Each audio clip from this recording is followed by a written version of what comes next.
ஓம் சாந்தி 11/12/2024 காலை முரளி. ஓம் சாந்தி. பாப்தாதா மதுபன். சிவத்தந்தைய பிரம்மா தந்தையோட உடல் அவதரிச்சு நமக்காக ஆசிரியராகி பாடம் எடுக்க வந்திருக்கிறாரு. நம்மளாம் இறைமானவர்கள். மிக கவனமாக ஆத்மா அபிமானி நிலையிலேருந்து இந்த முரளியை நம்ம கேட்கலாம். பாபா சொல்கிறாங்க, இனிமையான குழந்தைகளே, தந்தையின் உதவியாளராகி இரும்பு யுகமான மலையை தங்க யுகமாக ஆக்க வேண்டும். முயற்சி செய்து புதிய உலகிற்காக முதல் தரமான பதவியை முன்பதிவு செய்ய வேண்டும் சொல்லி பாபா சொல்கிறாங்க. இப்போ கலியுக மலையை தகர்த்து நம்ம சொர்க்கத்தை உருவாக்குறதுக்காக பாபாவுக்கு சுண்டி விரல், அந்த கோபியர்கள் எப்படி கிருஷ்ணருக்கு சுண்டி விரல் உதவி செஞ்சாங்களோ அந்த மாதிரி நம்மளாலான உதவியை செய்ய சொல்கிறாரு. இப்போ முயற்சி செய்து புதிய உலகிற்காக முதல் தரமான பதவியை முன்பதிவு செய்யணும்னு சொல்லி பாபா சொல்கிறாரு. கேள்வி: தந்தையின் முக்கிய கடமை என்ன? எந்த ஒரு கடமை நிறைவேற்றுவதற்கு சங்கமயுகத்தில் தந்தை வர வேண்டியது ஆகிறது? இப்போ பாபாவுடைய முக்கிய கடமை என்னன்னு சொல்லி கேட்குறாரு. பதில்: வியாதியில் வாடும் மற்றும் துக்கமான குழந்தைகளை சுகமாக ஆக்க வேண்டும். மாயாவுடைய பிடியிலிருந்து விடுவித்து சுகத்தின் பொக்கிஷத்தை கொடுக்க வேண்டும். இதுதான் தந்தையின் முக்கிய கடமையாகும் சொல்லி பாபா சொல்கிறாரு. இப்போ நம்மளாம் நடிக்க இப்போ பல பிரிவுகள் எடுத்து இந்த கடைசி பிரிவில் வியாதியில் துக்கமாக ஆயிட்ட குழந்தைகளை சுகமாக ஆக்கிறதுக்கு பாபா வராரு. மாயாவோட பிடியிலேருந்து விடுவிக்கிறதுக்காக சுகத்தின் பொக்கிஷத்தை கொடுக்கறதுக்காக பாபா வராரு. அதுதான் அவருடைய முக்கியமான கடமைன்னு சொல்லி சொல்கிறார். இதனை சங்கமயுகத்தில் தான் தந்தை பூர்த்தி செய்கின்றார். பாபா கூறுகின்றார், நான் உங்கள் அனைவருடைய குறைகளை இப்போது போக்கி அனைவர் மீதும் கருணை காட்டுவதற்காக வந்திருக்கிறேன்னு சொல்லி சொல்கிறாரு. இப்போது முயற்சி செய்து 21 பிறவிகளுக்காக தன்னுடைய உயர்ந்த அதிர்ஷ்டத்தை உருவாக்கி கொள்ளுங்கள் சொல்லி பாபா சொல்கிறாங்க. பாடல்: கள்ளம் கபடமற்ற தந்தை தனிப்பட்டவராக விளங்குகின்றார். ஓம் சாந்தி. இப்போ போலோநாத் தந்தை கள்ளம் கபடமற்றவர். சிவபகவானின் மகா வாக்கியம் என்னென்னா, பிரம்மாவின் தாமரை வாய் மூலமாக தந்தையை இப்போ கூறுகின்றார், இந்த மனித உலக மரமானது பல்வேறு விதமான தர்மங்களால் ஆனது. இந்த மனித சிருஷ்டி மரம் வெவ்வேறு விதமான தர்மங்களால் ஆனதுன்னு சொல்கிறாரு. ஆனால் இந்த கல்பவிருட்ச மரத்தினுடைய விதை கடவுளாக தான் இருக்கிறாரு. இந்த கல்பவிருட்ச மரம், அதாவது படைப்பின் 3 கால ரகசியத்தை குழந்தைகளுக்கு புரிய வைக்கின்றேன்னு சொல்லி பாபா சொல்கிறாரு. பாடலில் கூட இவருக்கு மகிமை கூறப்படுகிறது. பாட்டில் கூட இந்த கள்ளங்கபடமற்ற தந்தைன்ட்டு அவருடைய மகிமையை தான் நம்ம பாடுறோம். சிவபாபாவின் பிறப்பு இங்கு தான் ஏற்படுகிறதுன்னு சொல்லி பாபா சொல்கிறாரு. நான் பாரதத்தில் தான் வருகின்றேன் என தந்தை கூறுகின்றார். பாபா வர்றதே பாரதத்தில் தான். அங்கே தான் அவருக்கு மகிமை செய்கிறாங்க. அவர் அவதரிக்கிறது கூட பாரதத்தில் தான். சிவபாபா எப்போது அவதரித்தார் என்பது மனிதர்களுக்கே தெரியாது. ஏனென்றால் கீதையில் கிருஷ்ணரின் பெயரை எழுதிவிட்டாங்க. துவாபரயுகத்திற்கான விஷயமே இல்லை சொல்லி பாபா சொல்கிறாரு. குழந்தைகளே, 5000 ஆண்டுகளுக்கு முன்பும் கூட நான் தான் இந்த ஞானத்தை உங்களுக்கு கொடுத்திருந்தேன் என்று தந்தை புரிய வைக்கிறார். இந்த கல்ப மரத்தின் மூலம் அனைவருக்கும் தெரிந்துவிடும். ஆக இந்த மரத்தை நன்றாக பாருங்கள்.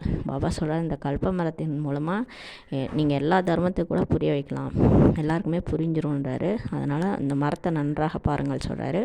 சத்தியுகத்தில் உண்மையாகவே தேவி தேவதைகளின் அரசாட்சி இருந்தது. ஒரு காலத்தில் சொர்க்கமாக இருந்தது இந்த பூமி. அப்போ தேவி தேவதைகள் உண்மையாகவே அரசாட்சி செஞ்சாங்க. திரேதாயுகத்தில் ராமர் சீதையின் ஆட்சியும் இருந்ததுன்றார் பாபா. பாபா 3 காலத்தின் ரகசியத்தை இப்போ புரிய வைக்கிறார். பாபா, நாங்கள் மாயாவின் பிடியில் எப்போது மாட்டிக்கொண்டோம் என குழந்தைகள் கேட்குறாங்க. பாபா எல்லாத்தையும் புரிய வைக்கும் போது, நாங்கள் எப்போ மாயாவின் பிடியில் மாட்டிக்கொண்டோம் குழந்தைகள் கேட்குறாங்க. துவாபரயுகத்திலிருந்து என்று பாபா கூறுகின்றார். பிறகு வரிசைப்படியாக மற்ற தர்மங்கள்லாம் வரும் சொல்லி பாபா சொல்கிறாரு. துவாபரயுகத்திலேருந்து நம்ம மாயாவில் மாட்டிக்கிட்ட பிறகு 1 by 1 மற்ற தர்மங்கள்லாம் வருவாங்கன்னு சொல்லி சொல்கிறாரு. ஆக கணக்கு பார்த்தால் புரியும்ன்றாரு. அதாவது இந்த உலகத்தில் நாம் மீண்டும் எப்போது வருவோம்? நாம் 5000 ஆண்டுகளுக்கு பிறகு சங்கமயுகத்தில் என் கடமையை நிறைவேற்ற நான் வருகின்றேன்ட்டு சிவபாபா சொல்கிறாரு. அனைத்து மனிதர்களும் துக்கத்தில் இப்போது இருக்கிறாங்க. அதிலும் குறிப்பாக பாரதவாசிகள் தான் ரொம்ப துக்கத்தில் இருக்காங்கன்னு சொல்லி பாபா சொல்கிறாரு. நாடக அனுசாரப்படி நான் பாரதத்தை மட்டுமே சுகமாக ஆக்குகிறேன் பாபா சொல்கிறாங்க. குழந்தைகள் நோய்வாய்ப்பட்டால் தந்தையின் கடமை மருந்து கொடுத்து குணப்படுத்த வேண்டும். இப்போ குழந்தைகளுக்கு உடம்பு சரியில்லைன்னா இப்போ அப்பாவுடைய கடமை மருந்து வாங்கி கொடுக்கணும், மருந்து கொடுத்து குணப்படுத்தணும். அது மாதிரி தான் நமக்கு பாபாவும் இப்போ நம்மளை குணப்படுத்த வராரு. இது மிகவும் பெரிய கடுமையான வியாதின்னு சொல்லி பாபா சொல்கிறாரு. இந்த வியாதிகளுக்கு முக்கிய காரணமே இந்த 5 விகாரங்கள் தான். பாபா சொல்கிறது, அந்த நோயின்றது முக்கியமாக இந்த காமக்கோபம், பற்று, ஆசை, அகங்காரம் என்ற நோய். இதனால தான் ஆத்மாவுக்கு வியாதி பிடிச்சிச்சின்னு சொல்லி சொல்கிறாரு. இந்த வியாதி எப்போதுலேருந்து ஏற்பட்டது என குழந்தைகள் கேட்குறாங்க. துவாபர யுகத்திலேருந்துன்னு சொல்லி பாபா சொல்கிறாரு. ராவணனின் விஷயத்தை புரிய வைக்க வேண்டும். ராவணனை யாருமே பார்க்க முடியாது. இந்த ராவணன்றது 5 விகாரங்கள், அதை நம்மளால் கண்ணால் பார்க்க முடியாது. சிலர் கோவப்படுறாங்கன்னா அவங்க கோபம் அவங்களுக்கு வந்துடுது. ஆனால் அந்த கோபத்தை நம்மளால் கண்ணால் பார்க்க முடியுமா? எல்லாருக்குள்ளாரையும் அந்த பூதங்கள், அந்த விகாரங்கள் இருக்குது அப்படின்னு சொல்லி சொல்கிறாரு. இது புத்தி மூலமாக தான் புரிஞ்சு கொள்ள முடியும்னு சொல்லி பாபா சொல்கிறார். தந்தையை கூட புத்தி மூலமாகவே புரிந்து கொள்ள முடியும். அதே மாதிரி தான் பாபாவும் கண்ணுக்கு தெரிய மாட்டார், ஆத்மாவும் கண்ணுக்கு தெரியாது. ஆனால் அவரை நம்மளால் புத்தி மூலமாக புரிஞ்சிக்க முடியும்னு சொல்லி பாபா சொல்கிறாரு. ஆத்மா மனம் புத்தி உள்ளடங்கியதுன்னு சொல்லி பாபா சொல்கிறாங்க. இந்த ஆத்மாவில் தான் மனசு புத்தி இருக்குதுன்னு சொல்லி பாபா சொல்கிறார். நம்முடைய தந்தை பரமாத்மா என்பது ஆத்மாவிற்கு தெரியும். நம்மளுடைய அப்பா பரமாத்மா தான்ன்றது ஆத்மாவுக்கு தெரியும் சொல்கிறாரு. துக்கம் சுகத்தின் பாதிப்பு ஆத்மாவில் தான் ஏற்படுகிறது சொல்லி பாபா சொல்கிறாரு. உடலில் இருக்கும்போது ஆத்மா துக்கத்தை அனுபவிக்கிறது. இந்த ஆத்மா தான் எல்லா துக்கம் சுகம் எல்லாத்தையும் அனுபவிக்குது. ஆனால் உடலில் இருக்கும்போது தான் அனுபவிக்குதுன்றாரு. பரமாத்மாவாகிய என்னை துக்கமாக்காதீர்கள் என யாரும் சொல்ல மாட்டாங்க. ஆத்மா தான் அந்த மாதிரி சொல்லும், பரமாத்மான்ட்டு யாரும் சொல்ல மாட்டாங்க. தந்தையும் கூறுகின்றார், என்னுடைய பங்கு அவ்வாறு தான் இருக்கிறது. அதாவது கல்பகல்பமாக நான் சங்கமயுகத்தில் என்னுடைய பாட்டை நடிக்கிறேன்னு சொல்லி சொல்கிறார். எந்த குழந்தைகளை நான் சுகமானவர்களாக அனுப்பி வைத்தேனோ அவர்கள் தான் இப்போது துக்கமாக ஆகிவிட்டார்கள்ன்றாரு. எனவே நாடக அனுசாரப்படி நான் வர வேண்டியதாக ஆகிவிட்டதுன்னு சொல்லி பாபா சொல்கிறாரு. மற்றபடி பலவிதமான அவதாரங்களுக்கான விஷயமே இங்கே இல்லைன்னு சொல்லி பாபா சொல்கிறாரு. நிறைய அவங்க தசாவதாரம்லாம் காமிச்சிட்டாங்க, அதற்கான விஷயம் இல்லைன்றாரு. பரசுராமர் கோடரியால் சத்திரியர்களை வதம் செய்தார் என சொல்லப்படுகிறது. பரசுராமர் எப்படி சத்திரியர்களை வதம் செய்தார் சொல்லப்படுது இல்லையா? இவை அனைத்தும் கட்டுக்கதைகள் சொல்லி சொல்கிறாரு. அந்த மாதிரி கடவுள் ஏதாவது வதம்லாம் செய்வாரா? அந்த மாதிரி அசுர வதம்லாம் கடவுள் செய்ய மாட்டார், அதெல்லாம் கட்டுக்கதைன்னு சொல்கிறாரு. எனவே இப்போது தந்தை புரிய வைக்கிறார், என்னை நினைவு செய்யுங்கள் குழந்தைகள் என்றார். இவர்கள் தான் ஜெகதாம்பா ஜெகத்விதாவாக இருக்கிறார்கள். தாய் மற்றும் தந்தையின் தேசம் கூட கூறப்படுகிறதல்லவா? இப்போ நம்ம இந்திய தேசத்தை தாய் தேசம் தந்தை தேசம் சொல்கிறோம் இல்லையா? நீங்களும் தான் தாயும் தந்தையுமாக இருக்கிறீர்கள்னு சொல்லி நம்ம கடவுளை கூட புகழ்பாடுறோம். உங்களுடைய கருணையின் மூலமாக எங்களுக்கு சுகத்தின் பொக்கிஷம் கிடைக்கின்றது என பாரதவாசிகள் கடவுளை நினைவு செய்கிறாங்க. இருந்தாலும் யார் எவ்வளோ முயற்சி செய்கிறாங்களோ அவ்வளோதான் அடைகிறாங்கன்னு சொல்லி பாபா சொல்கிறாரு. இப்போ சினிமாவுக்கு சென்றாலும் கூட முதல் வகுப்பிற்கு முன்பதிவு செய்கிறாங்க இல்லையா? சினிமாவில் போய்ட்டு நம்ம ஃபஸ்ட் டிக்கெட் வாங்கணுன்ட்டு முன்பதிவு செய்கிறாங்க இல்லையா முதல் வகுப்புக்கு? அது மாதிரி தந்தையும் சொல்கிறாரு, இப்போ சூரியவம்சி சந்திரவம்சி ஆவதற்கு நீங்கள் முன்பதிவு செய்யுங்கள். யார் எவ்வளோ முயற்சி செய்கிறார்களோ அவ்வளோ உயர்ந்த பதவி அவங்க அடைவாங்கன்னு சொல்லி சொல்கிறாரு. ஆகவே அனைவருடைய குறைகளையும் போக்குவதற்கு தந்தை இப்போ வந்திருக்கிறார். இந்த ராவணன் தான் அனைவருக்கும் மிகவும் துக்கத்தை கொடுத்து விட்டான் சொல்லி பாபா சொல்கிறாரு. எந்த ஒரு மனிதரும் இங்கே யாருக்கும் கதி சத்கதியை கொடுக்க முடியாது. இதுதான் கலியுகத்தின் கடைசி நேரம் சொல்லி பாபா சொல்கிறாரு. இப்போ குருமார்கள்லாம் சரீரத்தை விட்டால் இங்கே தான் மீண்டும் அவங்க பிறக்கணும். ஆகவே அவர்கள் மற்றவர்களுக்கு சத்கதி எப்படி கொடுக்க முடியும்னு சொல்லி பாபா கேட்குறாரு. அவங்களே இங்கே சரீரத்தை விட்டால் திரும்ப இங்கே பிறகுறாங்க. அவங்க பரந்தாமத்துக்கு யாரும் போகலை. போயிருந்தால் அவங்க கூடவே ஒரு கொசு கூட்டம் மாதிரி நிறைய பேரை கூட்டு போயிருப்பாங்கன்னு சொல்லி பாபா சொல்கிறாங்க. சரீரத்தை விட்டாலும் இங்குதான் மீண்டும் பிறக்க வேண்டும். இப்ப நிறைய சாது சன்னியாசிகள் குருமார்கள்லாம் அவங்க சரீரம் விட்டா கூட அவங்க இங்கேதான் திரும்ப பறக்கணும். யாரும் பறந்தாம போக முடியாது. ஆகவே அவர்கள் மற்றவர்களுக்கு சத்கதியை கொடுக்க முடியுமா? பாபா கேட்கிறாரு. அப்ப அவங்க மற்றவங்களுக்கு சத்கதி கொடுக்க முடியும். அவங்களே இங்கதான் பிறக்குறாங்க. அவங்க எப்படி மற்றவங்க எல்லாம் முக்திதாம கூட்டு போக முடியுமா? அவங்க குழந்தைகளேன்னு கூட சொல்ல முடியாது இல்லையா? இப்ப கடவுள் நம்மள குழந்தைகளேன்னு சொல்லி உங்களை வாங்க பரந்தாமத்துக்கு கூட்டு போறேன், கதி சத்கதி கொடுக்குறேன்றாரு. ஆனா அந்த சாது சன்னியாசிகள் அவங்களே கதி அடைய முடியாதுன்னும் போது நமக்கு எப்படி சத்கதி கொடுக்க முடியுமான்னு சொல்லி கேட்கிறாரு. அனைத்து குருமார்களும் ஒன்று சேர்ந்து அழுக்கான உலகத்தை சுத்தமாக்க முடியுமான்னு சொல்லி இன்னொரு கேள்வி கேட்கிறாரு. இதெல்லாம் நம்ம கேட்கணும். சரி, எல்லா குருமார்களும் அவங்கதான் கடவுள்னு சொல்லி சொல்றாங்க இல்லையா? எல்லாரும் அவங்கள்ட்ட போயிட்டு நிறைய பேர் போயிடுறாங்க. அந்த மாதிரி ஈர்ப்புல அவங்க தூய்மையா இருக்கிறதுனால அவங்க மேல இருக்கிற ஈர்ப்புல நிறைய பேர்கள் அவங்க பக்கம் போயிடுறாங்க. அவங்க எல்லாரும் இப்ப சரி எல்லா சன்னியாசிகளும் ஒன்று சேர்ந்து இந்த அழுக்கான உலகத்தை சுத்தம் பண்ண முடியுமா? இதெல்லாம் யார் செய்யறது? கோவர்தன மலையை பற்றி கூறுகின்றார் அல்லவா? இந்த பக்தியில கூட அந்த கிருஷ்ணர் கோவர்தன மலையை தூக்குனாருன்னு சொல்லி காமிச்சிருப்பாங்க. இந்த தாய்மார்கள் இரும்பு யுகமான மலையை தங்கமயமான யுகமாக மாற்றுகின்றனர் சொல்லி சொல்றாரு. இப்ப இந்த மாதாஸ் இருக்காங்கல்ல, இவங்க மூலமா தான் சிவனே இந்த அயன் ஏஜ கோல்டன் ஏஜா மாத்துறாரு. கோவர்த்தன மலைக்கு பூஜையும் செய்யறாங்க. அது இயற்கை தத்துவத்திற்கான பூஜையாகும். ஆனா அவங்க வந்து அந்த அந்த சாஸ்திரத்துல எழுதி வச்சதை நம்பி அந்த கோவர்த்தன மலைக்கு போய் பூஜை செய்யறாங்க. அது வேணா வந்து அந்த இயற்கையை வந்து வணங்குற மாதிரின்னு சொல்றாரு. சன்னியாசிகளும் பிரம்ம தத்துவத்தை நினைவு செய்கின்றனர். பிரம்ம தத்துவத்தை பரமாத்மாவாக பகவானாக புரிஞ்சுக்கிட்டாங்க. சன்னியாசிகள் அப்படியே மூச்சு அடக்கி அவங்க ஆத்மால நிலைநிறுத்தி அப்படியே அமைதியா ஆயிடுறாங்க. அந்த பிரம்ம தத்துவத்தை நினைவு பண்ணும்போது அவங்க இருக்கிற இடம் அமைதியாயிடுது. அமைதிதான் கிடைக்குது. மற்றபடி யார் கடவுள்னு அவங்களுக்கு தெரியல. அவங்க பிரம்மத்தையே கடவுளா புரிஞ்சுக்கிறாங்க. இதெல்லாம் கற்பனை என தந்தை இப்ப கூறுகின்றார். இதெல்லாம் அவங்களுடைய கற்பனைன்னு சொல்லி சொல்றாரு. பிரம்மாண்டத்தில் ஆத்மாக்கள் அணுவை போன்று புள்ளியாக இருக்கும். பாபா உண்மையிலே சொல்றாரு, பிரம்ம தத்துவன்றது பிரம்மாண்டம். அங்கதான் வந்து பரந்தாமம். அங்கதான் ஆத்மாக்கள் அணு மாதிரி, இப்ப அணு குட்டியா இருக்கும் அந்த ஆட்டம் பாம்பு, அந்த அணு மாதிரி சின்னதா புள்ளியா ஆத்மா இருக்குன்றாரு. நிராகாரமான மரமும் காட்டப்பட்டிருக்கிறது. நமக்கு ஒரு படமே இருக்குது. ஒவ்வொரு தர்மத்திற்கும் தனித்தனி பிரிவு அந்த நிராகார மரத்துல இருக்கும்னு சொல்லி சொல்றாரு. பாரதத்தின் சூரிய வம்சம் சந்திர வம்சம் மரத்தின் அஸ்திவாரமாக இருக்கிறது. இப்ப இந்த மனித சிருஷ்டி மரத்தினுடைய அந்த அஸ்திவாரம் என்னன்னு பாத்தீங்கன்னா பவுண்டேஷன் இந்த சூரிய வம்சம் சந்திர வம்சம் தான். அதுக்கப்புறம் தான் வந்து மற்ற தர்மம் எல்லாம் வந்து வளர்ச்சி அடைகின்றாரு. 4 தர்மங்கள் தான் முக்கியமானது. எந்தெந்த தர்மங்கள் எப்போது வந்தது என நீங்களே கணக்கு பாருங்க சொல்லி சொல்றாரு. அதாவது இந்து, முஸ்லீம், கிறிஸ்டின், சீக்கிய, புத்த தர்மம், இந்த 4 தர்மம் வந்து முக்கியமானதுன்றாரு. இதெல்லாம் நீங்களே கணக்கு பாருங்க.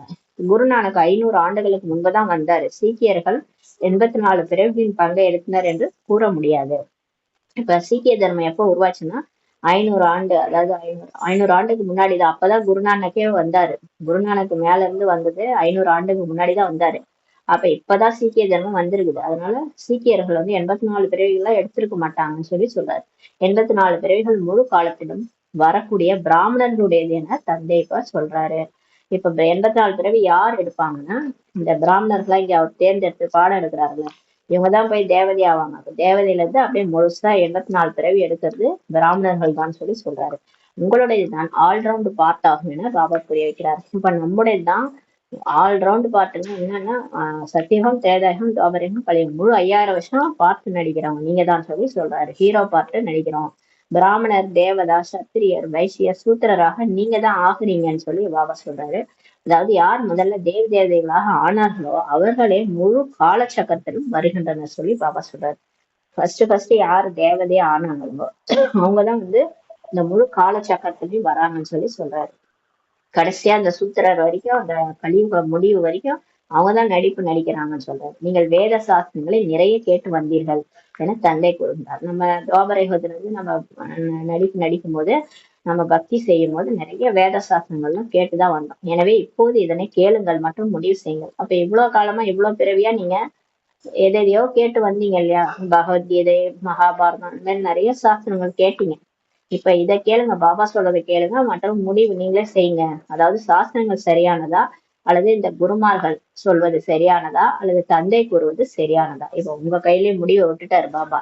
நீங்களே முடிவெடுங்க. நான் சொல்றது ரைட்டா, இல்ல அந்த சன்னியாசிகள் பேசிட்டு இருக்காங்களா அது ரைட்டா, இல்ல இந்த சாஸ்திரத்துல எழுதியிருக்கிறது ரைட்டா? நீங்களே முடிவு பண்ணிக்காங்கன்றது தந்தை சத்தியமானவர் என்று சொல்லப்படுகிறது. சத்தியம், சிவம், சுந்தரம்ட்டு நம்ம பாடி வச்சிருக்காங்க இல்லையா?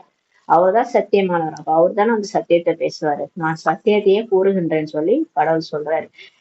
சிவனே சொல்றாரு. இதன் மூலம் சத்தியுகம் உருவாகின்றது. அவர் சத்தியத்தை பேசி சத்தியமான யுகத்தை உருவாக்குறாரு. அதனாலதான் அது வேறு சத்தியுகம் சொல்றாரு. மேலும் துவாபர யுகத்துல இருந்து நீங்கள் பொய்யானதையே கேட்டு வந்தீர்கள். அதன் மூலம் நரகமாக ஆயிடுச்சு இந்த உலகம். துவாபர யுகத்துல இருந்து நரகம் ஆயிடுச்சு. ஏன்னா அந்த பொய்யான உடல் உணர்வுல நம்ம இருந்ததுனால. அதனால பொய்யானதே நம்ம கேட்டு வந்தோம். தந்தை கூறுகின்றார், நான் உங்களுடைய அடிமையாக இருக்கிறேன். பாருங்க எப்படி சொல்றாரு அவரு. நான் உங்களுடைய அடிமைன்னு சொல்றாரு. பக்தி மார்க்கத்தில் நாங்கள் உங்களுடைய அடிமையாக இருக்கிறோம் என நீங்க பாடி வந்தீர்கள். பக்தியில நம்ம சிவனை உருகி உருகி வேண்டணும். அப்படியெல்லாம் கோயிலுக்கு போய் சிவனை அப்படி வந்து நம்ம அன்பு செலுத்தணும். நாங்க உங்க அடிமைன்னுலாம் பாடி இருக்கிறோம்ன்றாரு. இப்போது நான் குழந்தைகளாகி உங்களுக்கு சேவை செய்ய வந்திருக்கிறேன். பாபா சொல்றாரு, என்னை அப்படி பக்தி செஞ்சு உருகி உருகி என்னை தேடினீங்கல்ல, இப்ப நான் உங்களுக்கு சேவை செய்ய வந்திருக்கிறேன்றாரு. தந்தை நிரகங்காரி என்றுதான் அழைக்கப்படுகிறது. பாருங்க, அவரு புள்ளியா இருக்கிறாரு, உடம்பு கிடையாது, அகங்காரமே கிடையாது அவருக்கு. எங்க இருந்து வந்தது இந்த அகங்காரம்? நான் யார் தெரியுமா? அந்த உடம்பு வச்சுதான் நம்ம பேசுறது. நான் என்ன எப்பேற்பட்டவங்க தெரியுமா அப்படின்ட்டு அந்த உடம்புனாலதான் அந்த அகங்காரம் வருது. உடம்பே இல்லைன்னா எங்க இந்த அகங்காரம்?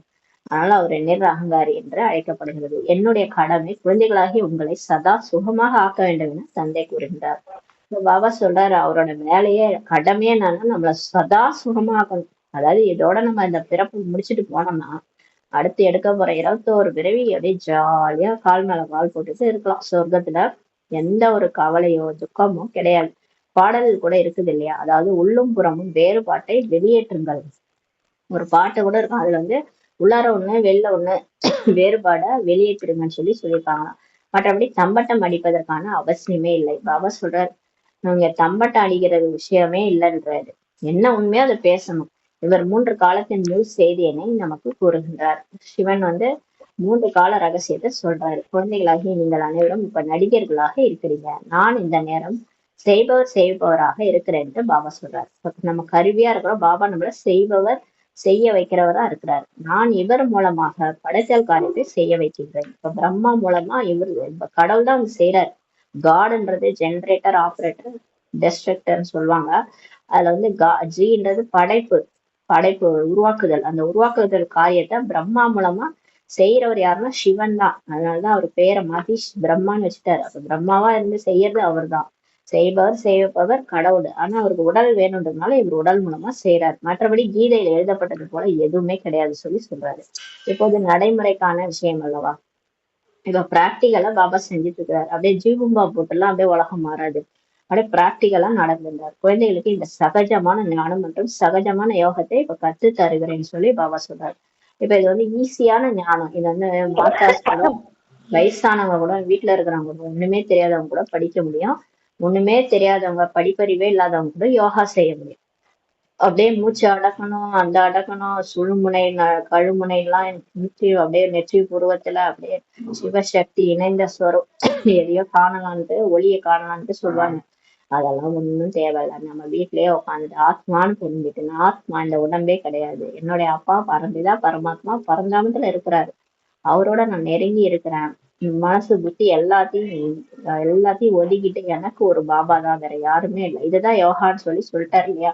ரொம்ப ஈஸியா நமக்கு கற்றுக் கொடுக்குறாரு. யோகத்தில் ஈடுபடுத்துகிறேன்னு சொல்றாரு. எல்லாரையும் யோகத்துல அவரை நினைக்க வைக்கிறாரு. ஒண்ணும் இல்லை, சாதாரண ஒரு தேகதாரி அப்பாவை ஒரு குழந்தை நினைக்குது. குழந்தை அப்பா வந்துட்டாரு போயிட்டாரு, அம்மா இருக்கிறாங்க அப்படின்னு நினைச்சிட்டு இருக்கு இல்லையா. அதே மாதிரி இப்ப சிவன் அவர் கடவுள். அவரை நம்ம நினைக்கிறோம். நம்மள யோகத்துல ஈடுபடுத்துறார். யோகத்தில் ஈடுபடுத்துபவர் புத்தி எனும் பையை நிரப்புபவர், குறைகளை நீக்குபவர் என்றெல்லாம் அவரை பற்றி கூறப்படுகிறது அல்லவா. அவரை பத்தி என்ன பாடியிருக்காங்க. யோகத்தில் நம்மளை ஈடுபடுத்துபவர், நம்ம புத்தி என்ற பை ஜோலியை நிரப்புபவர், குறைகளை எல்லாம் நீக்குபவர் என்று பாடப்படுது. கீதையின் முழு அர்த்தமும் போது புரிய வைக்கப்படுகிறது. இப்ப நம்ம கீதையை பத்தி ஃபுல்லா நம்ம சொல்லி கொடுக்குறாரு. யோகத்தை கற்பிக்கின்றேன்னு சொல்லி பாபா சொல்றாரு. மேலும் கற்கவும் வைக்கின்றேன். நமக்கு யோகத்தை சொல்லி கொடுக்குறாரு. அதுக்கப்புறம் சொல்லி கொடுக்குறாரு. அப்புறம் மற்றவங்களுக்கு சொல்லி கொடுக்க வைக்கிறாரு. குழந்தைகள் யோகத்தை கற்றுக்கொண்டு மற்றவர்களுக்கும் கற்பிக்கின்றீர்கள் அல்லவா. யோகத்தின் மூலம் எங்களது ஆத்ம தீபத்தை ஒளியேற்றுபவர் என சொல்றாங்க. அவங்க சிவனை பத்தி புகழ் என்ன பாடுறாங்கன்னா, யோகா மூலமா எல்லாருடைய ஆத்ம தீபத்தையும் ஒளியேற்றுபவர்கிட்ட பாடுறாங்க. இப்படிப்பட்ட பாடலை வீட்டில் அமர்ந்து கேட்டால் முழு ஞானமும் உங்க புத்தியில் சுழலும் சொல்றாரு. இந்த பாடல்லாம் நிறைய இருக்குது. அதை நீங்க வீட்டுல உட்காந்து கேட்டீங்கன்னா இந்த முழு ஞானமும் உங்க புத்தியில ஓடுன்றாரு.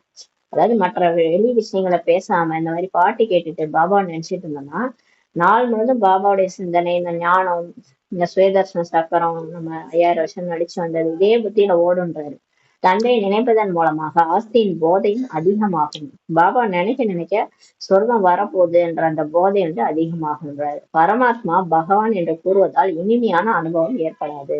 நீங்க போய் கடவுளேன்னு சொன்னீங்கன்னா அந்த அனுபவம் வராது. அப்பான்னு சொல்லி பாருங்க, அப்பதான் நெருக்கமே வரும். அதே நீங்க கோயில்ல போய் கடவுளேன்ட்டு அவர் எங்கேயோ நம்ம எங்கேயோ, சிவலிங்கத்தை தொட கூட கூடாதுன்னு சொல்லுவாங்க. நம்ம பெண்கள்லாம் தொடக்கூடாதுன்னு.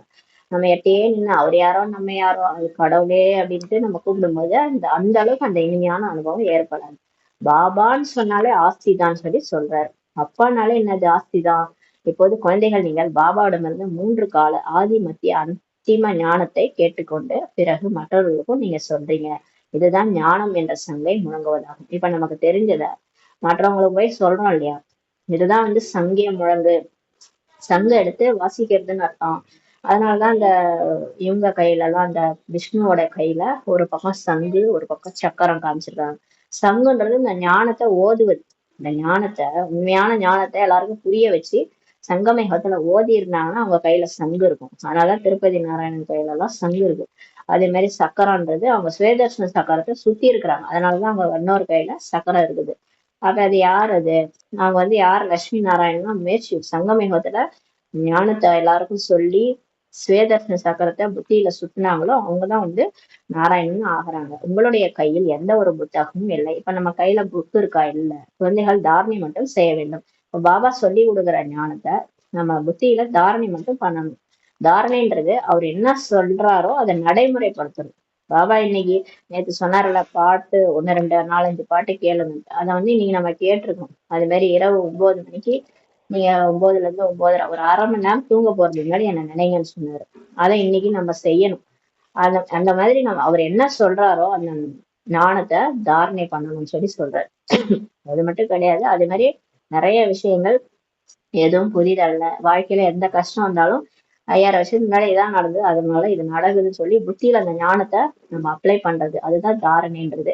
நீங்கள் உண்மையான ஆன்மீக பிராமணர்கள், ஆன்மீக தந்தை குழந்தைகள். உண்மையான கீதை மூலமாக பாரதம் சொர்க்கமாகின்றது. பாருங்க, நம்ம தான் உண்மையான பிராமணர்கள், ஆன்மீக பிராமணர்கள். நம்ம தான் கடவுளுடைய குழந்தைகள். அந்த உண்மையான கீதை மூலமா தான் இந்த பாரதமே இப்ப சொர்க்கமா மாறப்போகுதுன்றாரு. அவர்கள் வெறும் கதைகளை உருவாக்கி விட்டனர். நீங்கள் அனைவரும் பார்வதிகள். உங்களுக்கு இந்த அமர கதை கூறுகின்றேன். அவங்க நிறைய சாஸ்திரத்துல கதை உருவாக்கி இருக்கிறாங்க. ஆனா நம்ம தான் உண்மையில ஆத்மாக்கள், பார்வதிகள். சிவனுடைய பார்வதிகள் நம்ம தான். நம்ம ஆத்மா அவரை விட்டு பிரிஞ்சு வந்துட்டான். நம்மளை தேடி அவர் பூலோகத்துக்கு வந்திருக்கிறாரு. இப்ப நமக்கு அமர கதை சொல்றேன்னு சொல்றாரு. நீங்கள் அனைவரும் திரௌபதிகள். அவர் சொல்றாரு, நம்ம எல்லாருமே திரௌபதிகள் தான். 5 விகாரத்துல போயிட்டு நம்ம எல்லாரும் காப்பாத்துங்க, கடவுளை நோக்கி காப்பாத்துங்கன்னு நம்ம தான் கூப்பிட்டோம். அங்க யாரும் ஆடைகளை களைவதில்லை. சொர்க்கத்துல யாரும் ஆடைகளை களைய மாட்டாங்க. ஆக அப்படியானால் அங்க குழந்தைகளை எப்படி பிறப்பார்கள்? அங்க அந்த விகாரம், முதல் விகாரம் கிடையாது. அப்ப எப்படி அங்க குழந்தை பிறக்கும்னு சொல்லி கேக்குறாங்க பாபா கிட்டே. ஆனா அவர்கள் நிர்விகாரிகளாக இருப்பார்கள். எனவே விகாரத்திற்கான விஷயம் எப்படி இருக்க முடியும்னு சொல்லி பாபா கேக்குறாரு. அங்க காமம், கோபம், பற்று, ஆசை, அகங்காரம்னு யாருக்கும் என்னன்னே தெரியாது. அது இங்க நடக்கிறதுலாம் அங்க எதுவுமே நடக்காது. அப்ப அங்க எப்படி அந்த விஷயங்கள்லாம் இருக்கும்னு சொல்லி கேக்குறாரு. யோக பலத்தால் குழந்தைகள் பிறப்பார்கள் என உங்களால் புரிந்து கொள்ள முடியாது. இப்ப நீங்க தேக உணர்வுல இருக்கிறதுனால உங்களுக்கு யோக பலம்னா என்னன்னு தெரியல. ஆத்ம உணர்வுக்கு வரும்போதுதான் யோகானா என்ன, சக்தினா என்ன, நம்ம கனெக்ஷன், பாபாட்ட கனெக்ஷன் கிடைக்கும் போது நமக்கு எவ்வளவு பவர் வருது, நம்ம எவ்வளவு சக்திசாலியா மாறுறோம். யோகா பலத்தின் மூலமா, எண்ணங்களின் மூலமா நம்மளால ஒரு குழந்தைய பெற்றுக்க முடியும். நினைச்சா குழந்தை கையில வரும். இதெல்லாம் உங்களுக்கு இப்ப எங்க புரிய போகுதுன்னு சொல்றாரு. நினைச்சா நடக்கும்னு சொல்றதுக்கு அப்ப நினைச்சா குழந்தை பிறக்காதா? பாபா எவ்வளவு சொல்லியிருக்கிறாரு முரளியில, நீங்க நினைச்சாலே நடக்கும். பிராமணர்களுக்கு அந்த மாதிரி ஒரு வரம் கிடைச்சிருக்கு. இப்ப ஒருத்தவங்க பிகேவா மாறுவாங்கன்னு நம்ம சும்மா நினைச்சாலே மாறிடுறாங்க. அப்ப ஒரு நினைச்சா குழந்தை பிறக்காதா? அது மாதிரி உங்களுக்கு உங்களுடைய எண்ணங்கள் தூய்மை ஆயிடுச்சுன்னா நீங்க உருவாக்குற எண்ணம் பழிக்கும்னு சொல்றாரு. நீங்கள் வாக்குவாதம் செய்யறீங்க. ஆனா இப்ப நிறைய பேரு நம்ம கிட்ட வாக்குவாதம் செய்யறாங்க. அது எப்படி குழந்தை பிறக்கும் சத்தியுகத்துல யோகா பலத்தின் மூலமா சொல்லி கேக்குறாங்க. ஆனால் இவை சாஸ்திரங்களுக்கான விஷயம் அல்லவான்னு சொல்றாரு. சாஸ்திரங்களை உணர்ந்த குந்தி தேவி சூரியனை பார்த்து ஒரு ஸ்லோகன் சொன்னாங்க. உடனே கையில குழந்தை வந்துச்சுன்னு காமிச்சிருக்காங்க. அந்த மாதிரி விஷயங்களை கூட நம்புவாங்க. ஆனா நம்ம சொல்லத நம்ப மாட்டாங்க. அதுதான் சம்பூர்ண நிர்விகாரி உலகம்னு சொல்லி பாபா சொல்றாரு. அது அந்த மாதிரியான உலகம். அங்க எல்லாமே யோகம் யோக பலம் தான் அங்க அந்த உலகத்துல. நீங்க எங்கேயாவது போனா கூட லட்சுமி நாராயணன் பொண்ணு அவங்க கார்ல ஓட்டிக்கிட்டு போக மாட்டாங்க. எதுவுமே அவங்க அவங்க கையால காலாலதான் ரொம்ப கஷ்டப்பட்டு எல்லாம் வேலை செய்ய தேவையில்ல. அவங்க ஒரு எண்ணம் தான் உருவாக்குவாங்க. உடனே எல்லாமே அங்க செயல்படும். அந்த புஷ்பக விமானத்துல ஏறி உட்காந்து ஒரு எண்ணத்தை உருவாக்கணும்னா எங்க போகணுமோ அங்க கொண்டு போய் விட்டுரும். அந்த மாதிரி உலகம் அது.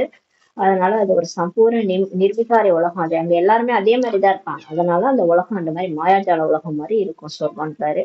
ஆனா இதுவோ விகாரமான உலகம். இங்க உடல் உணர்வுல எல்லாரும் இருக்கிறதுனால எல்லாமே பிரச்சனையா இருக்குது. இங்க எல்லாமே நம்ம உடலால செய்ய வேண்டியதா இருக்கு. ஆத்ம பலம் இங்க இல்ல. அதனால உடல் பலத்தினால செய்ய வேண்டியதா இருக்கிறதுனால இங்க துக்கம் அதிகமா இருக்குது.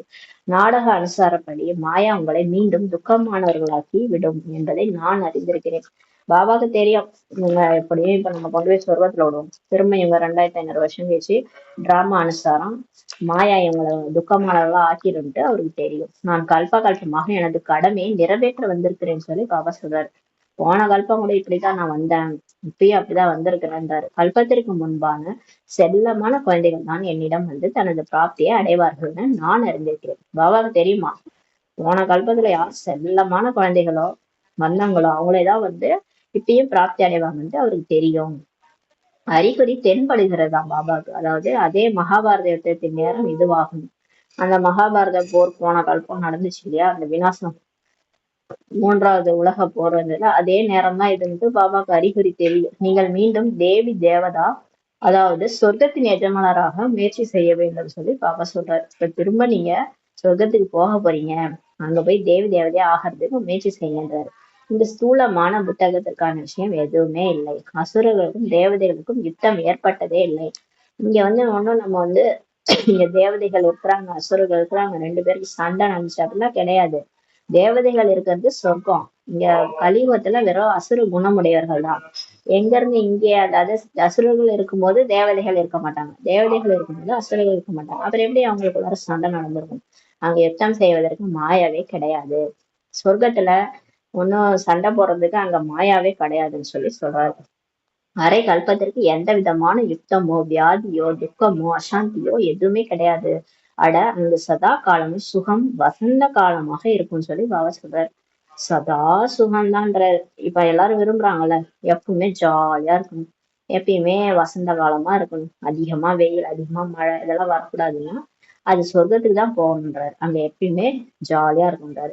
மருத்துவமனைகளே அங்க கிடையாது. பாருங்க, ஹாஸ்பிட்டலே இல்லாத ஒரு உலகம் தான். அப்ப எந்த மாதிரியான உடல் அவங்களுக்கு இருக்கும் அப்படின்னு நம்ம யோசிச்சு பார்த்துக்கணும். யோக பலத்தின் மூலமா தான் அந்த உடல் நமக்கு கிடைக்குது. மற்றபடி பள்ளிக்கூடம் படிப்பதற்காக தான் இருக்கும். இருந்தாலும் ஸ்கூல் இருக்கும்ன்றாரு. ஸ்கூல்ல தான் எல்லாரும் போய் படிப்பாங்க. எப்போது நீங்கள் ஒவ்வொருவரும் இங்க இருந்து பிராப்தி அடைந்து செல்வீர்கள். இப்ப நம்ம எல்லாருமே இங்க இருந்து பாபா கிட்ட இருந்து இந்த ஞானத்தை அடைஞ்சு இதோட பிராப்தியை தான் நம்ம அங்க சொர்க்கத்துல அனுபவிக்க போறோம். மனிதர்கள் படிப்பின் மூலமாக தனது காலில் நிற்கின்றனர். யாரோ கேட்டார்களாம், இப்ப மனுஷங்க படிக்கிறதுனாலதானே சொந்த கால்ல நிக்கிறாங்க, படிச்சாங்கன்னா நல்லா சம்பாதிக்கிறாங்க. யாரோ பாபா கேட்டாங்களாம், நீங்கள் யாரோடதே உண்கின்றீர்கள்? பாபாட்ட வந்து கேட்டாங்களாம், உங்களுக்கு எப்படி காசு வருது, நீங்க எப்படி சாப்பிடுறீங்கன்ட்டு. நாங்கள் எங்களுடைய அதிர்ஷ்டத்தின்படி உண்கிறோம் என கூறியதாக கதையில் இருக்கிறது சொல்லி சொல்றாரு. இப்ப நம்ம அதிர்ஷ்டம் பாபாவை கஷ்டம் இல்லையா, அந்த அதிர்ஷ்டத்தின்படிதான் நம்ம உண்கிறோம். அதாவது இது என்ன கதைன்னு பாத்தீங்கன்னா அவங்க கர்மா தான். கர்மாவை பொறுத்துதான் அவங்கவுங்க வாழ்க்கை நடக்குது. அதனால எல்லாரும் அவங்க என்ன எடுத்துக்கிட்டு வந்தோமோ அதெல்லாம் நம்ம அனுபவிக்கணும். அவங்கவுங்க அதிர்ஷ்டத்தை தான் நம்ம சாப்பிடுறோம்னு சொல்லி கதையில கூட இருக்கின்றாரு. அங்க எல்லைக்குட்பட்ட அதிர்ஷ்டம் இருக்கிறது. நீங்கள் இப்போது தன்னுடைய எல்லையற்ற அதிர்ஷ்டத்தை உருவாக்குகிறீங்க.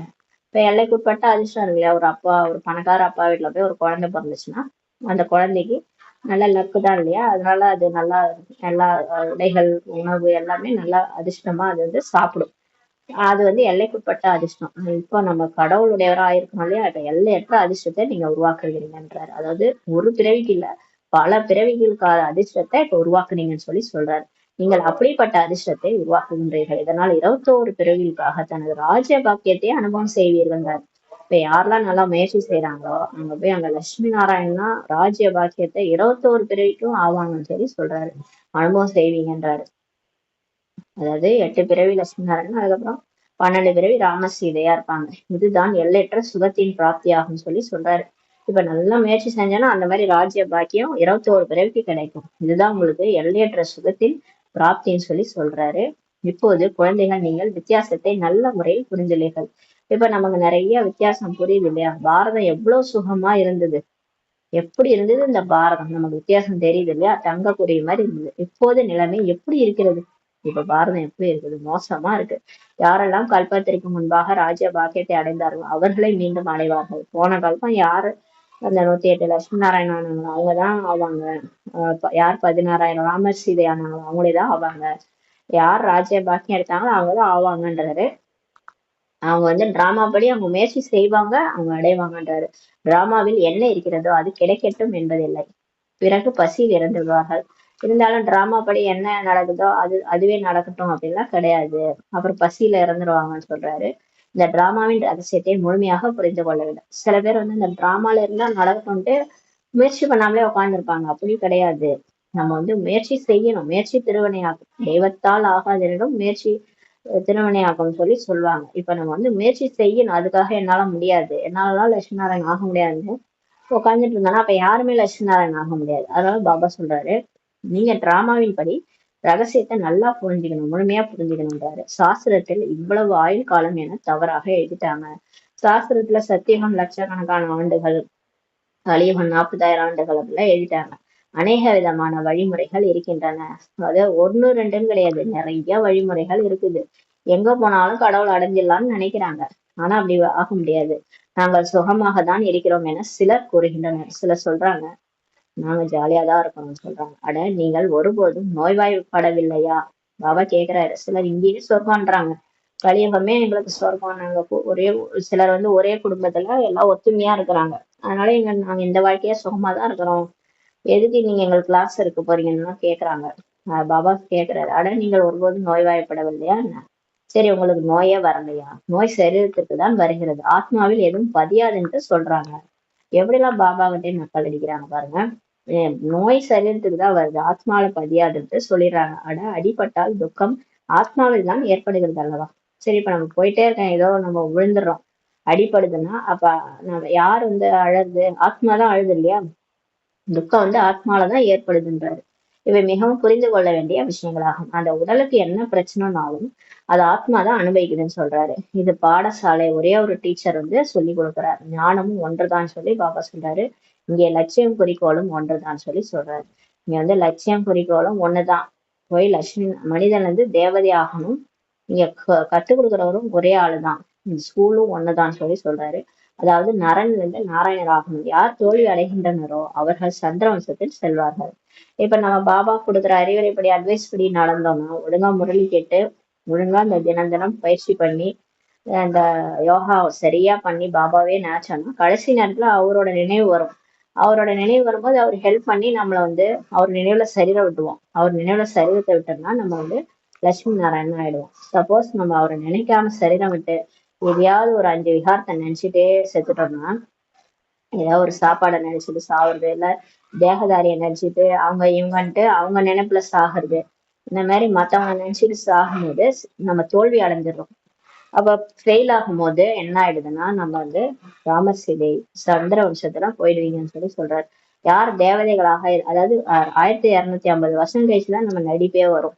அப்ப சொர்க்கத்தையே நம்ம கண்ணால பார்க்க மாட்டோம். தங்க மாளிகை, தங்க வேற வெடிடங்கள் நம்மளால பார்க்க முடியாது. எப்பன்னா நம்ம ஃபெயில் ஆயிட்டோம்னா நம்ம போய் சில்வர் ஏஜ்ல தான் போக முடியும். அதான் பாபா இப்ப எச்சரிக்கிறாரு. நல்லா முயற்சி செய்யுங்க, ஃபுல்லா ஸ்ரீமத் படி நடக்கணும், ஒழுங்கா பாபா பேச்ச கேட்டாதான் பாஸ் ஆக முடியும். யார் தேவதைகளாக இருந்தார்களோ அப்போது சத்திரியராக இல்லை. இப்ப சொர்க்கம் இருக்கும்போது திரேதாயுகம் இல்ல. அப்ப தேவதையா இருக்கும்போது நம்ம சத்திரியரா இல்ல, சத்திரியரா இருக்கும்போது வைசியரா நம்ம இல்ல. அப்ப ராம சீதைய ராஜ்யத்துல அந்த துவாபர யுக ராஜாக்கள் இல்ல. அப்ப அப்படியே உலகம் மாறிக்கிட்டே வருது. எல்லாரும்னா கிடையாது. ஏன்னா இப்ப அந்த மாதிரி குழப்பிட்டு இருக்கிறாங்க. நிறைய குழப்பம் வந்து பக்தியில இருக்கிறதுனால பாபா சொல்றாரு இதெல்லாம். வைசியராக இருந்த போது துவாபர யுகம் இருக்கும்போது கலியுகம் இல்ல, எல்லாம் முடிஞ்சுதான் அடுத்தடுத்த யுகம் வருது. அதனால வைசியரா இருக்கும்போது சூத்திரர்களா இல்ல நம்மன்னு சொல்லி சொல்றாரு. இவை அனைத்தும் புரிந்து கொள்ள வேண்டிய விஷயங்களாகும். இது எல்லாமே நம்ம நல்ல புத்தியில புரிஞ்சுக்கணும்ன்றாரு. மாதர்களுக்காக மிகவும் சகஜமானது, பரீட்சை ஒன்றுதான். பாபா சொல்றாரு மாதர்களுக்கு எல்லாம் இது ரொம்ப ஈஸின்றாரு. இந்த ஞானம் ரொம்ப ஈஸின்றாரு. மாதர்களுக்கு, பெண்களுக்கு பரீட்சையோ ஒண்ணுதான் சொல்றாரு. ஞானத்தில் தாமதமாக வந்தீங்கன்னா எவ்வாறு படிக்க முடியும் என நினைக்க வேண்டாம். இப்ப சிலர் கேக்குறாங்க, இப்ப இனிமேதான் வராங்க, லாஸ்டா வராங்க பாபா கிட்ட, லாஸ்டா முரளி கேக்குறாங்கன்னா அவங்க எப்படி இவ்வளவு முரளியும் படிப்பாங்க, எப்படி அவங்க வந்து பாஸ் ஆவாங்க? நான் நினைக்காதீங்க. ஆனால் நடைமுறையில் இப்போது புதியவர்கள் மிகவும் வேகமாக முன்னேறுகின்றனர் சொல்லி பாபா சொல்றாரு. பாருங்க, நீங்க பழையவர்களை விட புதியவர்கள் ஃபாஸ்டா போயிட்டு இருக்கிறாங்கன்னு சொல்லி சொல்றாரு. மற்றபடி மாயா ராவணனுக்கு எந்த ரூபமும் கிடையாது. மற்றபடி இந்த காமம், கோபம், பற்று, ஆசை, அகங்காரத்தை கண்ணால பார்க்க முடியாது, ரூபமும் கிடையாது. இன்னாரிடத்தில் காமம் என்ற பூதம் இருக்கிறது என கூறுகின்றனர். மற்றபடி ராவணன் பூதமாகவோ சரீரத்துடனோ இருப்பதில்லை. சொல்றாங்க இல்லையா, இவங்க கோவப்படுறாங்க, இவங்கள்ட்ட இந்த காம பூதம் இருக்குது, இதெல்லாம் சொல்றாங்க. ஆனாலும் இந்த ராவணனுக்கு அந்த சரீரம் எல்லாம் கிடையாதுன்னு சொல்லி சொல்றாரு. சரீரத்துடன் எந்த ஒரு அந்த ராவணன் வந்து கிடையாது. அதாவது அந்த காம கோபம் பற்று ஆசை அகங்காரம் வந்து இந்த மாதிரி 10 தலை வச்சுக்கிட்டு யாரும் 5000 வருஷத்துல யாரும் அந்த மாதிரி ஒரு ஆள் கிடையாதுன்னு சொல்லி பாபா சொல்றாரு. நல்லது. அனைத்து விஷயங்களையும் விட இனிமையானது மண்மனா பவ. சரி, இப்ப இந்த விஷயத்தெல்லாம் விட்டுடுங்க, இதெல்லாம் நமக்கு எதுக்கு. இப்ப எல்லாத்த விட இனிமையான விஷயம் வந்து மண்மனா பவ. தன்னை ஆத்மானு புரிஞ்சுட்டு பாபாவை நினைக்கிறது தான் ரொம்ப இனிமையான விஷயம்ன்றாரு. என்னை நினைவு செய்யுங்கள். எல்லாத்தையும் விட்டுடுங்க, குழப்பத்தெல்லாம் புத்தியில வச்சுக்காதீங்க. எல்லாத்தையும் விட்டுட்டு என்னை மட்டும் நினைவு செய்யுங்கன்றாரு. இந்த யோக அக்னியால் தான் உங்களுடைய பாவங்கள் அழிந்து விடும் என கூறுகின்றார். இப்ப பாபா வந்து சொல்றாரு, என்னை நினைச்சு நினைச்சு நான் மற்றும் பாபா அது மாதிரி நீங்க நினைச்சிட்டே இருந்தீங்கன்னா உங்க பாவம் அழிஞ்சிருந்தாரு. தந்தை வழிகாட்டியாகி இப்ப வந்திருக்கிறார், நமக்கு வழிகாட்டுறாரு, பரிணாமம் போறதுக்கு வழிகாட்டுறாரு. பாபா கூறுகின்றார், குழந்தைகளை நான் நேரில் வந்து குழந்தைகளுக்கு கற்பிக்கின்றேன். இப்ப பாபா சொல்றாரு, நான் நேரா வந்துட்டு என்னை கூட்டிங்கல்ல, கடவுளே நீ நேரா வந்தீங்கன்னா உன் கூடவே வந்துருவேன். பக்தியில கூட்டிங்கல்ல, நேராதான் வந்திருக்கிறேன். குழந்தைகளே, உங்களுக்கு நான் நேரா வந்து சொல்லி கொடுக்குறேன், கற்பிக்கின்றேன்றாரு. கல்ப கல்பமாக என்னுடைய கடமையை நிறைவேற்ற வருகின்றேன். அப்பான்னு இருந்தா அவருக்கு ஒரு கடமை இருக்கும் இல்லையா, அதை நிறைவேற்ற வந்திருக்கிறேன்றாரு. குழந்தைகளாகி உங்களுடைய உதவியின் மூலம் நான் என்னுடைய கடமையை நிறைவேற்றுகின்றேன் என பரலோக தந்தை கூறுகின்றார். ஆனா நான் செய்யறது என்னால செய்ய முடியாது, உங்க உதவி இல்லைன்னா என்னால ஒண்ணும் செய்ய முடியாது. உங்க மூலமா தான் நான் என்னுடைய கடமையை நிறைவேற்றுன்ட்டு பரலோக தந்தையே சொல்றாங்க கிறிஸ்டியன்ஸ். பரலோகத்தில் இருக்கக்கூடிய பரம பிதாவேன்ட்டு அவரேதான் வந்து நமக்கு சொல்றார், உதவி செய்தீர்கள் என்றால் நீங்களும் உயர்ந்த பதவி அடைவீர்கள். இப்ப கடவுள் வந்து உதவி செய்ய வந்திருக்கிறார், அவருக்கு நம்ம உதவி செய்யணும். நம்ம மூலமா தான் ஒரு உலகத்தை மாத்த வந்திருக்கிறார். அப்ப நம்ம ஒரு சுண்டி விரலாவது ஒரு உதவி செய்யணும் இல்லையா. கிருஷ்ணருக்கு எப்படி அவங்க கோவர்தன மலையை தூக்கிறதுக்கு ஒரு சுண்டி விரலை விட்டாங்க, அந்த மாதிரி நீங்க ஒரு சுண்டி விரலாவது ஒரு உதவி செஞ்சாதானே, அப்பதான் நீங்க உயர்ந்த பதவி அடைவீங்கன்னு சொல்லி சொல்றாரு.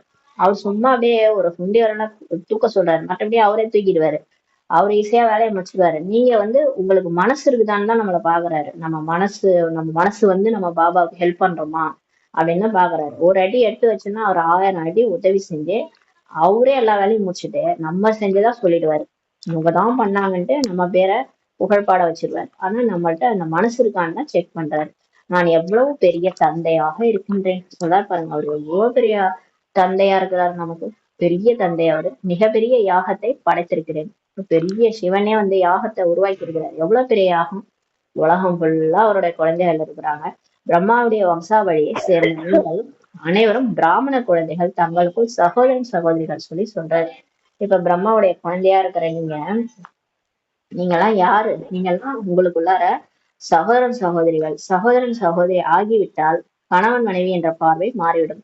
இப்ப நம்ம பிரதர் சிஸ்டர்னு பார்க்க ஆரம்பிச்சிட்டோம். இவர் வந்து சிவனுடைய குழந்தை, பிரம்மாவுடைய குழந்தை, 2 பேருமே பிகே ஆயிட்டாங்கன்னா அப்ப அவங்களுக்குள்ளார சகோதரன் சகோதரி, பிரதர் தான் கூப்பிட்டுவாங்க. அப்ப கணவன் மனைவின்ற பார்வை மாறிடும்னு சொல்லி பாபா சொல்றாரு.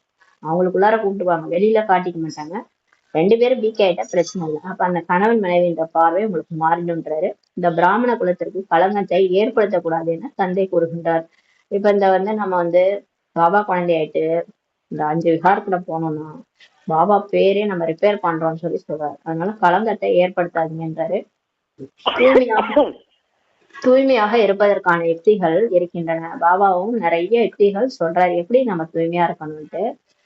இது எப்படி முடியும் என்று மனிதர்கள் கூறுகின்றனர். ஆனா வந்து அது எப்படிங்க, கணவன் மனைவி ஒன்னா இருந்துட்டு பஞ்சு நெருப்பும் பத்தாம இருக்குமா, சேர்ந்து இருந்தால் தீ பற்றாமல் இருக்க முடியுமா அப்படின்னு சொல்லி அவங்க கேக்குறாங்க. இவ்வாறு முடியாது என சொல்கின்றனர். அப்படி முடியாதுன்னு சொல்லி வெளியில இருக்கவங்க சொல்றாங்க. இருவருக்கு இடையில் ஞானம் என்ற வாள் இருந்தால் ஒருபோதும் தீ பிடிக்காது என பாபா கூறுகின்றார். பாபா நமக்கு தீ எப்படி சொல்றாருன்னா, 2 பேருக்கும் ஞானம் இருந்துச்சுன்னா இந்த 5 விகாரம் இருந்தா உலகம் வெல்ல முடியாது, சொர்க்கத்துக்கு போக முடியாது. காமத்தை வெல்லலைன்னா உலகத்தை வெல்ல முடியாது, சொர்க்கத்துக்கு போக முடியாது. பதவி முக்கியமா இந்த காமம் முக்கியமா, இது 2 பேருக்கும் தெரிஞ்சா அவங்களுக்கு நடுவுல எப்படி தீ பிடிக்கும். அதான் பாபா கேக்குறேன், சொர்க்கம் முக்கியமா இல்ல இந்த நரகம் முக்கியமா, அவங்களுக்கே தெரியும் இல்லையா. அப்ப இருவருக்கு இடையில் ஞானம் என்ற வாள் இருந்துச்சுன்னா ஒருபொழுதும் இந்த தீ பிடிக்காதுன்ட்டு பாபா சொல்றாரு. ஆனால் இருவரும் மண்மனாபாபா என்ற நிலையிலிருந்து சிவபாபாவை நினைத்து கொண்டு தன்னைத்தான் பிராமணர் என புரிந்து கொள்ள வேண்டும். ஆனா பாபா சொல்றாரு, எப்படி சொல்றாரு பாரு. நிறைய பேருக்கு இந்த டவுட் பிகேஸ்லயே நிறைய டவுட் இருக்கு. இந்த பாயிண்ட் தான் அவங்க எடுத்து அப்ளை பண்ணணும். பாபா சொல்றாரு, இருவருமே என்ன நினைக்கணும்னா ஆத்மானு புரிஞ்சுக்கிட்டு பரமாத்மா நினைக்கணும், சிவபாபாவை நினைக்கணும். நினைச்சிட்டு தன்னை ஒரு பிராமணன்னு புரிஞ்சுக்கணும். இந்த ஒரு பிராமணனா இருக்கிறவங்க அப்பாவோட பேருக்கு களங்கத்தை ஏற்படுத்தக்கூடாதுன்ற நினைவு அவங்களுக்கு வரும்போது கண்டிப்பா அதை செய்ய மாட்டாங்க இல்லையா. அப்ப நான் ஒரு பிகே, நான் ஒரு பிராமணன்ட்டு புரிஞ்சுக்கணும். அப்ப வந்து அந்த தவறு நடக்காது. மனிதர்கள் இந்த விஷயத்தை புரிந்து கொள்ளாமல் குழப்பத்தை ஏற்படுத்துகின்றனர். ஆனா வெளியில உள்ளவங்களுக்கு இதெல்லாம் தெரியாது இல்லையா. இவங்க வந்து பிரதர் சிஸ்டரா ஆக்கிடுறாங்க, இங்க போனாலே கல்யாணம் பண்ண விட மாட்டாங்க, இந்த மாதிரி எல்லாம் நிறைய குழப்பத்தை ஏற்படுத்துறாங்க. இவ்வாறு நிந்தனைகளையும் பெற வேண்டியதாக இருக்கிறது. பாபா சொல்ற என்ன பண்றது, டிராமால இந்த மாதிரி நிறைய திட்டும் வாங்க வேண்டியதா இருக்குன்றாரு. கிருஷ்ணருக்கு யாராவது நிந்தனை செய்ய முடியுமா? கிருஷ்ணர் வந்திருந்தால் வெளிநாட்டுல இருந்து அனைவரும் விமானத்தில் வருவார்கள். இப்ப உண்மையான கிருஷ்ணர், ஒரு கிருஷ்ணர் ஆத்மா தான் இந்த பிரம்மா உடல்ல இருக்கிறாருன்னு யாருக்கும் தெரியாது. உண்மையிலே கிருஷ்ணர் மாதிரி இவர் இருந்தாருன்னு வச்சுக்கோங்க, கிருஷ்ணர் வந்துட்டாருன்னா கிருஷ்ணரை யாராவது திட்டுவாங்களா? யாராவது கிருஷ்ணர் வேடம் போட்டிருந்தா கூட திட்ட மாட்டாங்க, வேஷம் போட்டிருந்தாலே திட்ட மாட்டாங்க. ஒரு உண்மையான கிருஷ்ணர், ஆனா அவர் ஒளிஞ்சிருக்கிறாரு அந்த உடல்ல, பழைய உடல்ல, பழைய செருப்புல இந்த ஆத்மா இருக்குது. அந்த கிருஷ்ணருடைய ஆத்மா தெரியாதனாலதான் திட்டுறாங்க. தெரிஞ்சா திட்டுவாங்களா? உண்மையில கிருஷ்ணர் வந்திருந்தா வெளிநாட்டுல இருந்து அனைவரும் விமானத்துல வருவாங்களாம், ஏரோப்ளைன்ல இருந்தே வருவாங்களாம், மிகவும் கூட்டமே சேர்ந்து விடும் சொல்லி சொல்றாரு. கிருஷ்ணரை மட்டும் பார்த்தாங்க எல்லாரும் ஓடி வந்துருவாங்க, கூட்டம் கூடிடுன்றாரு. அப்புறம் நமக்கே நிக்கிறதுக்கு இடம் இருக்காது. பாரதத்தில் பிறகு என்ன ஆகும் என சொல்லவே முடியாது. அப்புறம் பாரதத்துல கூட்டம் எவ்வளவு வரும்ன்ட்டு சொல்லவே முடியாது, கிருஷ்ணர் மட்டும் வந்துட்டா. அதனாலதான் பாபா அது எல்லாத்தையும் குப்தமா வச்சிருக்கிறேன்னு சொல்லி சொல்றாரு. நல்லது, இன்று போக் தினம் ஆகும். இன்றைக்கு வந்து போக் தினம் சொல்றாரு. இது தாய் வீடாக இருக்கிறது, அந்த உலகம் மாமியார் வீடாகும். இப்ப வந்து இது பிரம்மா போஜன் நம்ம சாப்பிடுறோம், இது சங்கமேகத்துல நம்ம இது தாய் வீடாக நமக்கு இப்ப இருக்குது. தாய்னா பிரம்மா பாபாவுடைய வீடு, பிரம்மா வீடு, வீடு வந்து தாய் வீடாக நமக்கு இருக்குது. அந்த உலகம் மாமியார் வீடாகும். ஆனா அந்த தாய் வீட்டுல நம்ம பாடம்லாம் படிச்சு பாஸ் ஆகி நம்ம சொர்க்கத்துக்கு போகும்போது அது நமக்கு மாமியார் வீடுன்னு சொல்லி சொல்றாரு. சங்கமேகத்தில் சந்திப்பு ஏற்படுகிறது. ஆனா கடவுளோட சந்திப்பு வந்து இந்த சங்கமேகத்துலதான் நமக்கு நடக்குது. ஆத்மா பரமாத்மா சங்கமிக்கும் யுகம் வந்து சங்கமேகம். இதனை சிலர் ஏதோ மந்திரம் என புரிந்துள்ளனர். இத சிலர் வந்து மந்திரம்னு நினைச்சுக்கிறாங்க, ஏதோ மந்திரம் போடுறாங்க. இந்த சாட்சாத்காரம் என்பது என்ன, இந்த காட்சினா என்ன, பக்தி மார்க்கத்தில் எவ்வாறு சாட்சாத்காரம் ஏற்படுகிறது என பாபா வந்து புரிய வைக்கின்றார்.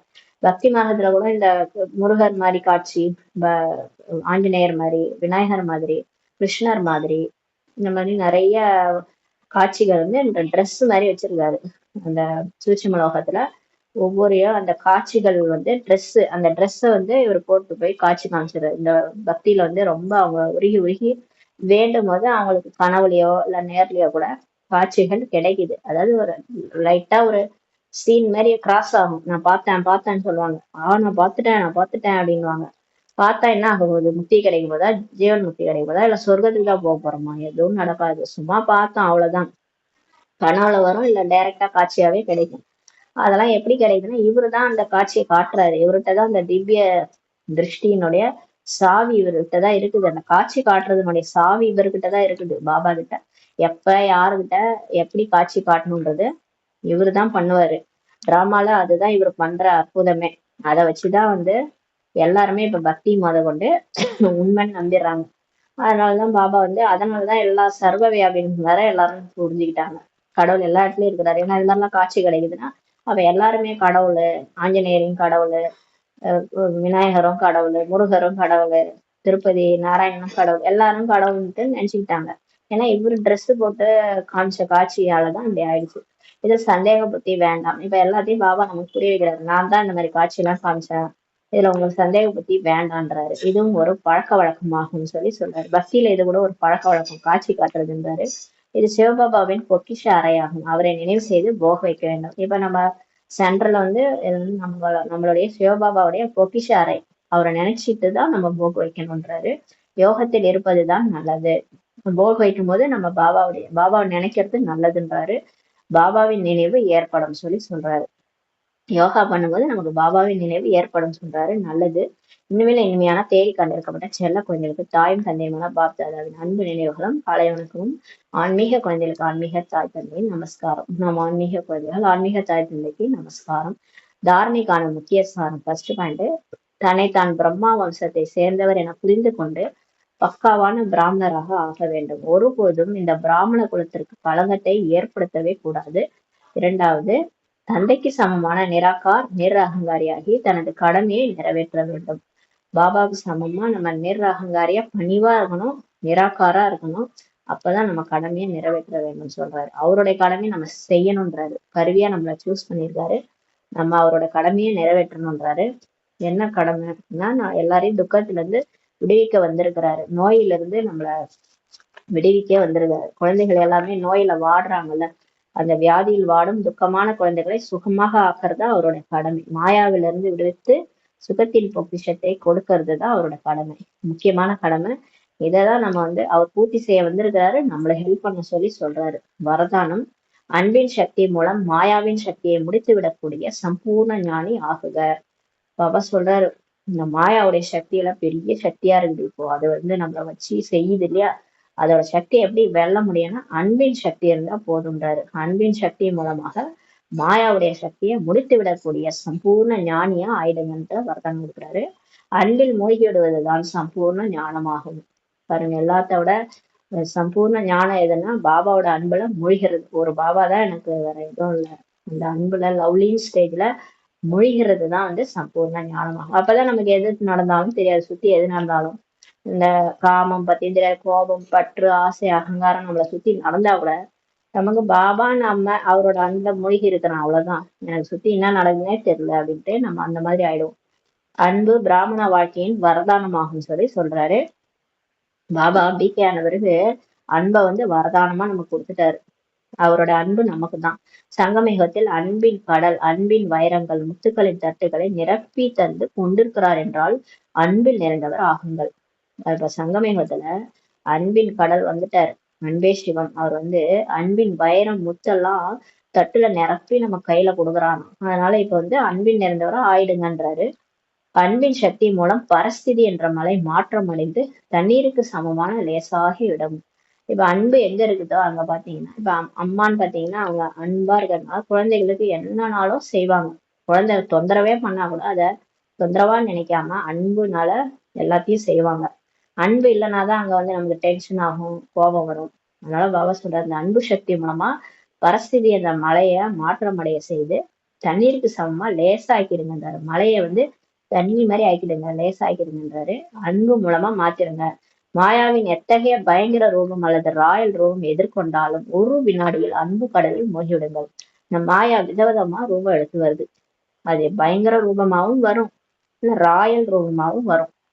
பயங்கரமான பிரச்சனைகள் எல்லாம் கொண்டு பயங்கரமா நம்மள யாராவது ரொம்ப கோபமா கத்துறது, அந்த மாதிரி நம்ம பயப்பட வைக்கிற மாதிரி பயங்கரமாவும் வரலாம். இல்ல சில டைம்ல ராயல் ரூபமா வரும்.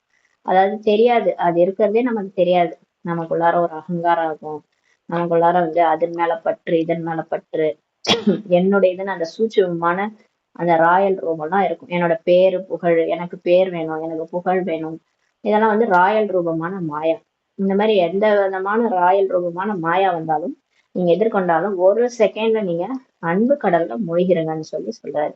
பாபா நினைவுல போய் அப்படியே மூழ்கிருங்க. நமக்குள்ளாரையும் மாயா இருக்கும், நம்ம கூட இருக்கிறவங்களுள்ளாரையும் மாயா இருக்கும். ஏன்னா இது மாயாவுடைய உலகம் தானே.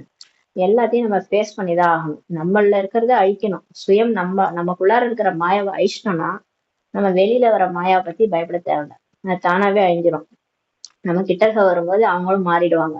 ஆனா நமக்குள்ளார மாயா இருக்கும்போது தான் எதிர வரும்போது அந்த மாயாவை தூண்டி விட்டு பிரச்சனைகளை வெடிக்க செஞ்சிடும். அதனால நமக்குள்ளார இருக்கிற மாயாவை நம்ம அழிச்சிட்டோம்னா எதிர வர மாயாவை நம்ம ஈஸியா ஃபேஸ் பண்ணி அதையும் அழிச்சிடலாம்.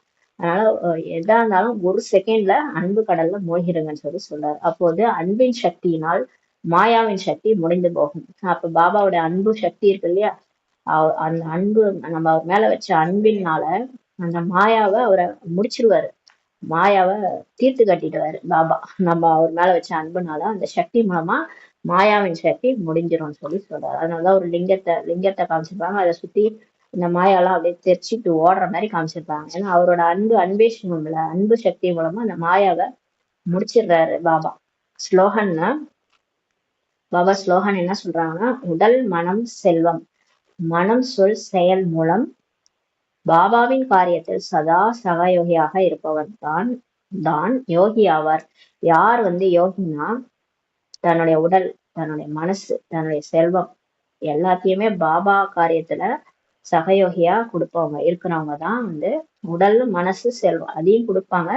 தன்னுடைய மனம் எண்ணம் சொல் செயல்லையும் எல்லாத்துலேயுமே அவங்க வந்து சதா சகயோகியா இருப்பாங்க. அவங்க தான் வந்து யோகி ஆவாங்கன்னு சொல்லி பாபா சொல்றாங்க. ஓம் சாந்தி. நன்றி.